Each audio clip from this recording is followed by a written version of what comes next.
কবিতা বাড়িতে সবাইকে স্বাগত। আজ একটা সম্পূর্ণ নূতন কবিতা নিয়ে হাজির হয়েছি আমি। কবিতাটিতে তুলে ধরা হয়েছে সন্দেশখালীর নারীদের জীবনের এক করুণ কাহিনী। সৌমিত্র শীলের লেখা এই কবিতাটি হৃদয় ছুঁয়েছে আমার। আশা করি ভালো লাগবে আপনাদেরও।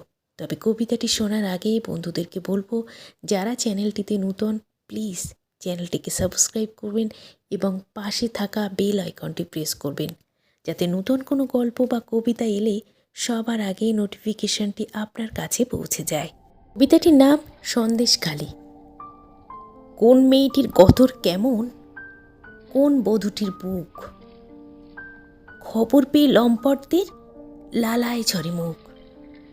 রাত বিরিতে ডাক আসবে, যেতেই হবে ডেরায়। সিঁদুর শাখার বিষম দায় যে কার সাধ্য ফেরায়। ফিরে এলেও মুখে কুলুপ, নইলে মরণ ফাঁদে।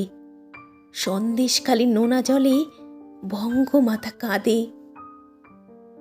কার আছে অসীম সাহস, কার বুকেতে শ্বাস।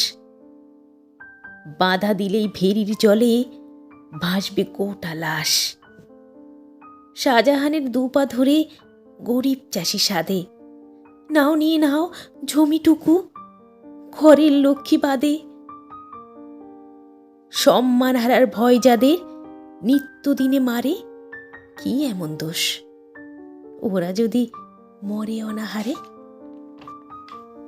সহ্যের একটা সীমা আছে, সব শেষে প্রতিরোধ।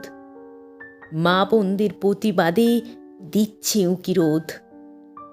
দেওয়ালে ফির ঠেকলে নাকি পাল্টাই দেওয়াল লেখা।